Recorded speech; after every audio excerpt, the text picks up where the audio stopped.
ছিলাম, আপনি ছিলেন, কেউ ছিলাম না। কারা ছিল? 1,24,000 তখনকার মানুষেরা ছিলেন, সাহাবারা ছিলেন।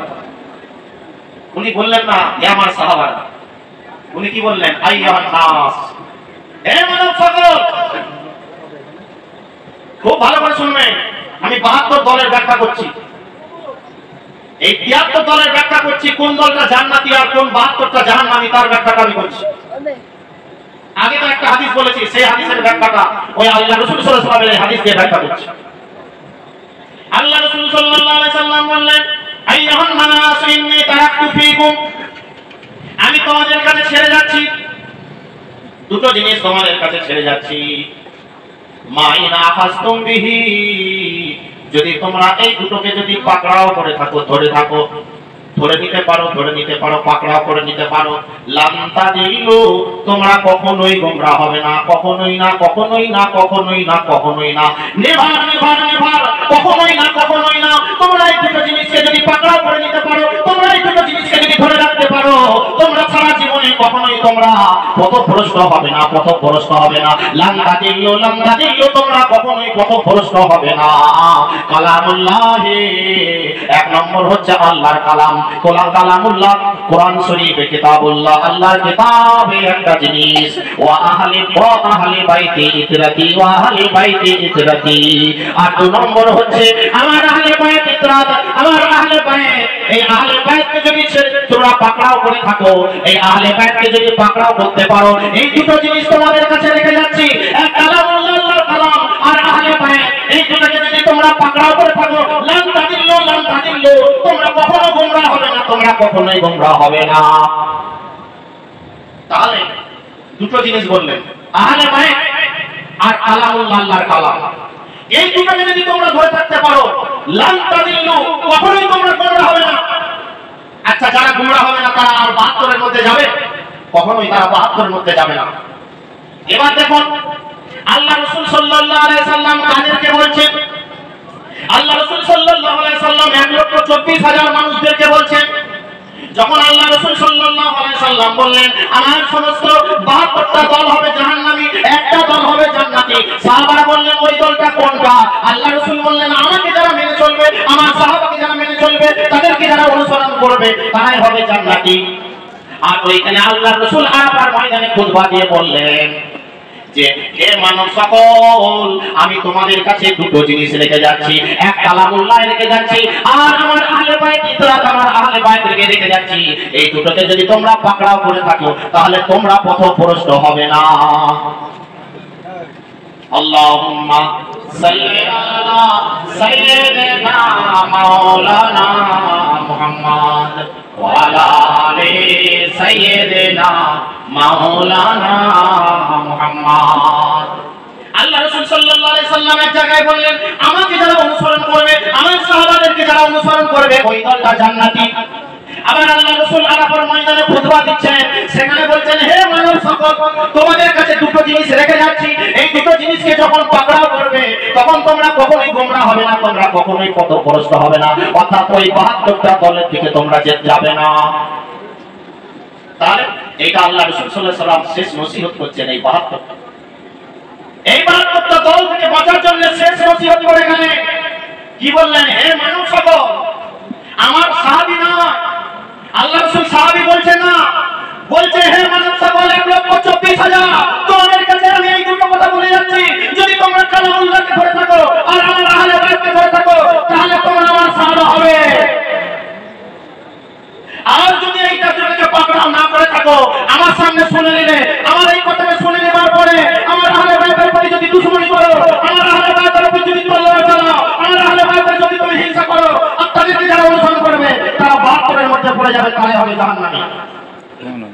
আজকে বুঝে দেখুন, আল্লাহ রাসূল সাল্লাল্লাহু আলাইহি সাল্লাম আমাকে বলেননি, আপনাকে বলেনি, ওইখানে 1,24,000 মানুষকে বলছে হে আমার মানব সকল, ইয়া আইয়ুহান নাস, হে মানব সকল, আমি তোমাদের কাছে একটা জিনিস বলে যাচ্ছি, আল্লাহর কালামকে যদি তোমরা ধরে থাকো আর আমার আহলে বাইতকে যদি ধরে থাকো, তাহলে তোমরা সাহাবা হবে। যদি তোমরা আজকে আমি নসিহত করে যাচ্ছি, যদি এইটাকে মানো, এইটাকে মানার পরে তোমরা সাহাবা হবে। যদি না মানো, এইখানে আমার কথা শোনার পরে তারপর বাইরে গিয়ে বেঈমানি করবে, আমার আহলে বাইতের প্রতি দুশমনি করবে, তাহলে তোমরা গোমরাহী হয়ে যাবে। আমি আপনাদেরকে বুঝাতে পেরেছি, খুব ভালো করে বুঝবেন। আমার বলছি, আল্লাহ রাসূল সাল্লাল্লাহু আলাইহি সাল্লাম বললেন, হে মানব সকল, তোমাদের কাছে আমি তো দুনিয়া ছেড়ে চলে যাব, তোমাদের কাছে আমি দুটো জিনিস রেখে যাচ্ছি। কি? কালামুল্লাহ, আল্লাহর কালাম, যেটা আমরা কোরআন শরীফ বলি। সেই কোরআন শরীফ, কোরআন মাজিদ যেটা আমরা পড়ি, কোরআনুল কারীম যেটা আমরা তেলাওয়াত করি। আর দুই নম্বর হচ্ছে আহলে বায়াত। দুঃখের বিষয়, আফসোসের বিষয় যে আল্লাহ রাসূল সাল্লাল্লাহু আলাইহি সাল্লাম শেষ হজে, বিদায় হজে যে কথাকে বললেন, যে শেষ নসিহত করলেন, সেই নসিহতের কথা যে খুতবা দিলেন, সেই খুতবাকে আজ পর্যন্ত প্রচার করা হয় না, আজ পর্যন্ত বলা হয় না। আহলে বায়াতের কথা আজ পর্যন্ত বলা হয় না। 1 লক্ষ টাকার আলেম ওয়াজ করে, আহলে বায়াত জানে না, বলে জান্নাতি। বুঝতে পারছেন 72 দল কোথা থেকে আসছে? ভালো করে বুঝবেন 72 দল কোথা থেকে আসছে। যারা ওই আরাফাতের ময়দানে ছিল, 1,24,000 মানুষ যারা ওই জায়গায় ছিল, ওই জায়গায় থাকার পরে, ওই কথাকে শোনার পরে, ওই কথাকে শুনে নেবার পরে আল্লাহ রাসূল বললেন, যারা এই দুটোকে মেনে চলবে তারা গোমরাহ হবে না। আচ্ছা, যারা এই কথা শোনার পরে, এই দুটো কথাকে শোনার পরে যারা মানবে না, তারা গোমরাহ হবে না? হবে তো? আচ্ছা, এবার আপনাদের কাছে আসি। কারবালার ময়দানে সেখানে ইমাম হুসাইন পাক এবং তার বংশের প্রতি, আহলে বায়াতের বংশের প্রতি যে অত্যাচার, যে জুলুম হয়েছে, এটা কোনো বিধর্মী কেউ করেছে? কোনো অধর্মের মুসলমানের মধ্যে ছিল কেউ? মুসলমানের বাইরে বিধর্মীর মধ্যে কেউ ছিল না। কে ছিল? তারা ছিল নামাজি। কারা ছিল? তারা ছিল দাড়িওয়ালা। কারা ছিল? তারা ছিল টুপি পরনেওয়ালা। কারা ছিল? তারা ছিল পাগড়ি পরনেওয়ালা। কারা ছিল? তারা ছিল নামাজি, কপালে দাগ পরনেওয়ালা। কারা ছিল? বড় পাঞ্জাবিওয়ালা। কারা ছিল? তারা ছিল হাফেজে কোরআন। কারা ছিল? তারা ছিল মাওলানা। কারা ছিল? তারা ছিল কলমা পড়নেওয়ালা। কারা ছিল? তারা ছিল জামাত পড়নেওয়ালা। তারা জামাতে নামাজ পড়েছে।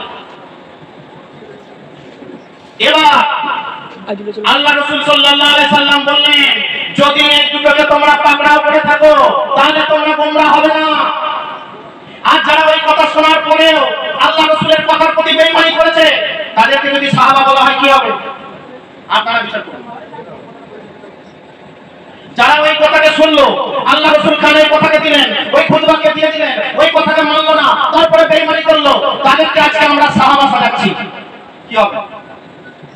73 দলের মধ্যে হবেন না 72 দলে যাবেন? হবে। 72 দলের মধ্যে চলে গেলাম, আর জীবনে ফিরে আসা যাবে না। আজকে আমাদের অবস্থা সেই রকম। পুরো আমরা ঘেরার মধ্যে আছি। আমাদের পুরো ঈমানকে চুষে নিয়েছে, আমাদের ঈমানকে পুরো চুরি করে নিয়েছে, আমাদের ঈমানের মধ্যে পয়জন দিয়ে আমাদের ঈমানকে শেষ করে দেওয়া হয়েছে। আজকে আমরা কি অবস্থায় আছি একটু ভাববার বিষয়। যে রাসূলুল্লাহ সাল্লাল্লাহু আলাইহি ওয়াসাল্লাম যে কথা বলে গেলেন, হে মানব সকল, আমি তোমাদের জন্য দুখানা জিনিস রেখে যাচ্ছি, যদি তোমরা এই দুটোকে পাকড়াও করে থাকো লান তাদিল্লু, তোমরা কখনোই গোমরাহ হবে না। এইটাকে মানলে তবে তুমি সাহাবা হবে। এটা যদি না মানো তাহলে তোমার সাহাবার কোনো ব্যাপার নাই। আজকে সমাজে যারা কারবালাকে ঘটিয়েছে, যারা আল্লাহ রাসূলের কথাকে শোনেনি, শোনার পরে ছলনা কল্পনা করেছে, নানা রকম দল তৈরি করেছে, আহলে বায়াতের বিরুদ্ধে লড়াই করেছে, আহলে বায়াতের বিরুদ্ধে তলোয়ার ধরেছে, আহলে বায়াতের দেহ মোবারকের উপর ইন্তেকালের পরে শহীদ হয়ে যাওয়ার পরেও তাদের দেহ মোবারকের উপর নাচানাচি করেছে, তাদের দেহের উপরে ঘোড়া চড়িয়েছে, তারা তাদের দেহের প্রতি বেয়াদবি করেছে। আজকে সেই তাদের বংশরায় আজকে দুনিয়ায় ছেয়ে গিয়ে সেই ইমাম হুসাইন পাক আলাইহিস সালামের গুণকীর্তন বন্ধ করে তাদের সেই ইমাম হুসাইন আলাইহিস সালামের যার সন্তান নানা সম্মানে যে মেম্বার পেয়েছে, সেই মসজিদের মেম্বারে দাঁড়িয়ে সেই নানার যে সম্মানে টুপি পেয়েছে, সেই নানার সম্মানে যে দাড়ি পেয়েছে, সেই নানার সম্মানে যে খুতবা পেয়েছে, সেগুলোকে পেয়ে মেম্বারে দাঁড়িয়ে আহলে বায়াতের প্রশংসা বাদ দিয়ে আহলে বায়াতের দুশমনদের প্রশংসা করে বেড়াচ্ছে। এরা কারা? এরা 72 এক। যদি না এরপরে না বুঝতে পারেন আর কিছু করার নেই। আল্লাহ এবার শুনুন, আল্লাহ রাসূল বললেন যে আমি তোমাদের কাছে দুখানা জিনিস রেখে যাচ্ছি, এক কালামুল্লাহ, আল্লাহর কালাম, আর আহলে বায়াত। আচ্ছা, আপনারা তো এত ওয়াজ শুনেছেন, এত ওয়াজ শুনছেন, এত ইউটিউবে ওয়াজ শুনছেন, এত ফেসবুকে ওয়াজ শুনছেন। আল্লাহ রাসূল বললেন এই দুটোকে তুমি যদি পাকড়াও করে থাকো কখনোই গোমরাহ হবে না। কিন্তু যে দুটোকে পাকড়াও করার কথা বললেন যে গোমরাহ হবে না, সেই তার মধ্যে একটা আহলে বায়েত। এই আহলে বায়েত আমরা বুড়ো হয়ে গেলাম, দাড়ি পেকে গেল, চুল পেকে গেল, চুল সাদা হয়ে গেল, কবরে চলে গেলাম, আমাদের আত্মীয় স্বজন পূর্বপুরুষেরা কবরে চলে গেল, কিন্তু আহলে বায়েতের কথা আমাদেরকে শোনানো হলো না। এটা উম্মতে মুহাম্মদের জন্য বিরাট দুর্ভাগ্য। আজকে যদি আহলে বায়েতের কথা বলা হয়, কি বলে? আহলে বায়েতের কথা বলে শিয়া হয়ে গেছে। ঈমান চোরের কৌশল দেখছেন। আমি বলেছিলাম কি, ঈমান যারা চুরি করতে আসবে তারা মদ খেয়ে মাতাল হয়ে ঈমান চুরি করতে আসে না। ঈমান যারা চুরি করতে আসে হাফ প্যান্ট পরে ঈমান চুরি করতে আসে না। ঈমান যারা চুরি করতে আসবে শার্ট পরে চুরি করতে আসবে না। ঈমান যারা চুরি করতে আসবে তারা ঈমানদার সেজে দেখি মনে হবে বিরাট বুজুর্গ, এর কথাকে মানতে হবে, এর কথাকে শুনতে হবে। আমাদের বাপ দাদারা যা করে গেছে কিচ্ছু জানে না, ওরা সব বেটা, ওরা সব ফালতু কাজ করে গেছে। এই মাওলানা নতুন বহুরূপী মাওলানা পেয়েছি, এর কথাকে শুনতে হবে। আমাদের বাপমারা গোমরা ছিল, ওরা সব জান্নাতে চলে গেছে। এই নতুন বহুরূপীর আলেমের কথা শুনে আমরা সব জান্নাতে চলে যাব। এই ভাবনা আমাদের আজকে দিমাগের মধ্যে এসে গেছে। আসেছে না আসেনি? আজকে আপনারা গাজী বাবার ওয়াজ মাহফিলে স্মরণ করিয়েছেন, আপনাদেরকে বড় বড় মাওলানারা বলবো ওখানে ছেড়েতে জায়গা করেছে বলবে। এবার এই ছেড়েতে জায়গা যদি দোহাই উত্তর যদি না দিতে পারে তাহলে কি হবে? আপনি বলবেন আপনি তো জানেন না ছেড়ে কি হচ্ছে, বেদাত কি হচ্ছে। আপনি তো অত আলেম না, আলেমের ওই তো সব আলেম নামে সব ঘুরে বেড়াচ্ছে, আহলে বায়েত জানেন। আহলে বায়েতের কথা বললেই বলবে ছেড়ে, আহলে বায়েতের কথা বললেই বলবে বেদাত। আরে কোরআনের মধ্যে আহলে বায়েতের কথা আছে। তো এই আহলে বায়েত আমরা শুনলাম না। আল্লাহ রাসূল বললেন ইনাদেরকে ধরে থাকলে কখনো গোমরাহ হবে না, যাদেরকে ধরে থাকলে গোমরাহ হওয়া যাবে না তাদের কথা জীবনে শুনতে পেলাম না। অথচ নামাজের কমতি নেই, অত রোজার কমতি নেই, হজের কমতি নেই। বলে ওখানে যাচ্ছে, বলে আমার দাদা, আমার নানা, আমার দাদি, আমার নানি সব গাজী বাবাকে মেনে এসছে, পীর ওলি আল্লাহকে মেনে এসছে, ওরা সব এই কাজ করেছে, আমরা ওই জন্য করছি। বলে ওরা কিছু জানতো না, ওরা সব মূর্খ ছিল, ওরা কিছু জানতো না, সব মূর্খ ছিল। আপনারা বুদ্ধিমান বিবেকবান, আপনাদেরকে বুঝায়। আচ্ছা যদি কেউ বলে আমার বাপকে যদি মূর্খ বানায়, গুমরাহ বানায়, আমার দাদাকে যদি গুমরাহ বানায়, আমার নানাকে যদি গুমরাহ বানায়, আপনার নানা নানি দাদা দাদিকে যদি গুমরাহ বানায়, যে কিছু জানতো না, ওরা সব ভুল কাজ করে গেছে, শিরক করে গেছে, বেদাত করে গেছে, ওরা জানে না। নাউযুবিল্লাহ। আচ্ছা আপনি আর কিভাবে চিনবেন যে ঈমান চোর কাকে কোথায় যাচ্ছে, ঈমান কারা চুরি করে? আপনাকে ঈমান চোর আলাদা লেখা থাকবে নাকি কপালে গায়ে লেখা থাকবে না ঈমান চোর? যাদের মাধ্যমে আপনি কলমাকে পেয়েছেন, যাদের মাধ্যমে আপনি টুপি পেয়েছেন, যাদের মাধ্যমে আপনি দাড়ি পেয়েছেন, যাদের মাধ্যমে আপনি মসজিদ পেয়েছেন, যাদের মাধ্যমে আপনি ঈমান পেয়েছেন, যাদের মাধ্যমে আপনি মুসলমান হতে পেরেছেন, যাদের মাধ্যমে রাসূলুল্লাহ সাল্লাল্লাহু আলাইহি ওয়াসাল্লামের নাম শুনেছেন, যাদের মাধ্যমে আপনি মসজিদ চিনেছেন, যারা মসজিদকে বানিয়ে দিয়ে গেছে, যারা সারা জীবন মসজিদকে মসজিদের মধ্যে আমল করলো, যারা সারা জীবন নামাজ পড়লো, যারা সারা জীবন বুজুর্গকে সম্মান করলো, যারা সারা জীবন ইবাদত বন্দেগী করলো, যারা সারা জীবন কোরআন পড়লো, যারা তাসবিহ পাঠ করলো, যারা সন্তানদেরকে লালন পালন করলো, দ্বীন ইসলামকে চিনালো, হজ করলো, যাকাত দিল, ইসলামের সমস্ত কিছু করলো, দান করলো, জমি জায়গা দান করে গেল, মসজিদের জমি দিয়ে গেল, মসজিদের নামে পুকুর দিয়ে গেল, কবরস্থান দান করে গেল, এত কিছু ভালো কাজ করে গেল। আর আজকে যারা তাদের বিরুদ্ধে এসে বলবে এরা কিছু জানতো না, এরা বেঈমান ছিল, এরা মুশরিক ছিল, এরা শিরক করে গেছে, এরা বেদাত করে গেছে, এই থেকে যারা বাঁচতে না পারবে, এদেরকে যদি না চিনতে পারেন তাদেরকে আপনারা চিনবেন কিভাবে? আপনারা ঈমানকে বাঁচাবেন। আপনাকে আপনার সামনে বলে যাচ্ছে ওর বাপ দাদারা কিছু জানতো না, সব শিরক বেদাত করে গেছে, পীর মেরেছে, চাদর দিয়েছে, ফুল দিয়েছে, ওরা সব জাহান্নামী। আপনাকে যদি এই কথা বলে আর আপনি যদি এটা শুনে মেনে নেন, ঈমান আর কিভাবে চুরি হতে বাকি থাকবে? আপনাদের আমাদের যারা এই পথে চলছে আমাদের তো লজ্জা হওয়া দরকার যে আমার বাপ মা আমাকে টুপি করতে শেখালো, রাসূলুল্লাহ সাল্লাল্লাহু আলাইহি ওয়াসাল্লাম সুন্নাত শেখালো, রাসূলুল্লাহ সাল্লাল্লাহু আলাইহি ওয়াসাল্লামের সুন্নাত শেখালো, ওযু করতে শেখালো, আযান দিতে শেখালো, আমাদের খাতনা দিল, মুসলমানি দিল। তারা এই আগেকার দিনে মুসলমান পাকা ঈমানদার, আর এই বহুরূপীরা এসে বলছে এরা কিছু জানতো না, এরা সব গোমরা, এরা সব শিরক করে গেছে, জাহান্নামী। নাউযুবিল্লাহ। এরাই হচ্ছে আসল ঈমান চোর, এরাই হচ্ছে আসল ঈমান চোর। আজকে পীর ওলি আল্লাহ দরকার নেই, বলছে পীর ওলি আল্লাহ কি হবে? একা একা ইবাদত করবে, একা একা নামাজ পড়বে, জান্নাতে চলে যাবে। এত সহজ, এত সহজ। পকেটে কি জান্নাত আছে নাকি? এখন সার্টিফিকেট ঘোরা দিয়ে আছে নাকি আমি জান্নাতি? মুসলমান ভাইরা এই কথাটা বলে শেষ করবো আপনাদেরকে। শেষ কথা, আপনারা প্রত্যেকেই মুসলমান সবাই আপনারা জানেন সূরা ফাতিহা আলহামদুলিল্লাহি রাব্বিল আলামিন আর রহমানির রহিম এবং শেষ পর্যন্ত গায়রিল মাগদুবি আলাইহিম ওয়ালাদ-দাল্লিন। আচ্ছা, এই সূরাটা না পড়লে নামাজ হবে? এই সূরাটা না পড়লে নামাজ হবে? হবে না। আচ্ছা, আমি যখন সূরাটা শুরু করছি, শুরু করতে সংক্ষেপে, টাইম তো কম, আমি সংক্ষেপে বোঝাচ্ছি, বুঝে নিতে হবে তবু আপনাদের, আমি ভেঙে বোঝাচ্ছি তবু বুঝবে ভালো করে। যখন আমরা নামাজের মধ্যে পড়ি কি বলি? ইয়াকা নাবুদু ওয়া ইয়াকা নাস্তাইন, আল্লাহ তোমারই ইবাদত করি আর তোমার কাছে সাহায্য প্রার্থনা করি, এটাও মানে। যখন নামাজের মধ্যে বলি তখন আল্লাহ বলে, বান্দা তুই আমার কাছে কি সাহায্য প্রার্থনা করিস? তখন আমরা কি বলি? সিরাতাল লাযিনা আন'আমতা আলাইহিম, হে আল্লাহ আমাদেরকে সরল পথে চালাও। তখন আল্লাহ বলেন, কোন সরল পথ? তখন আমরা বলি সিরাতাল লাযিনা, আল্লাহ বলেন যে তোমরা কোন পথে কি চাও তোমরা? আমরা বলি ইহদিনাস সিরাতাল মুস্তাকিম, হে আল্লাহ আমাদেরকে সরল পথে চালাও। তখন আল্লাহ বলে কোন সরল পথ? আমরা তখন বলি সিরাতাল লাযিনা আন'আমতা আলাইহিম, হে আল্লাহ ওই সরল পথে চালা যে পথে তোমার নিয়ামত প্রাপ্ত বান্দারা চলে গেছেন। আচ্ছা, নামাজ আমি কার নামে পড়ছি? আল্লাহর নামে পড়ছি তো, আল্লাহর ইবাদত করছি। বললাম ইয়াকা নাবুদু ওয়া ইয়াকা নাস্তাইন, আল্লাহ তোমারই ইবাদত করি আর তোমারই উপাসনা করি, তোমার কাছে সাহায্য প্রার্থনা করি। তারপরে বলছি, হে আল্লাহ সিরাতাল লাযিনা আন'আমতা আলাইহিম, আল্লাহ তুমি যাদের প্রতি নিয়ামত দান করেছো তাদের পথে চালাও। অল্প ওয়াজ, খুব গুরুত্বপূর্ণ, খুব মারাত্মক। আচ্ছা, আমি নামাজের মধ্যে কি বলছি? আল্লাহকে বলছি, আল্লাহ রব্বুল আলামিন তুমি যাদের প্রতি নিয়ামত দান করেছো, তুমি যাদের প্রতি খুশি হয়ে গেছো, তুমি যাদের প্রতি রাজি হয়ে গেছো, তুমি যাদের প্রতি সন্তুষ্ট হয়ে গেছো, আল্লাহ তুমি যাদেরকে নিয়ামত দান করেছো, আল্লাহ যাদের প্রতি তুমি রাজি হয়ে গেছো, তাদের পথে আমাদেরকে চালাও। আচ্ছা, আপনি নামাজ পড়তে দাঁড়ালাম আল্লাহর নামে, তো আল্লাহর নামে নামাজ পড়তে দাঁড়িয়ে আবার আল্লাহকে বলছি আল্লাহ ওই বান্দাদের পথে চালাও। আচ্ছা, ঠিক বলছি না ভুল বলছি?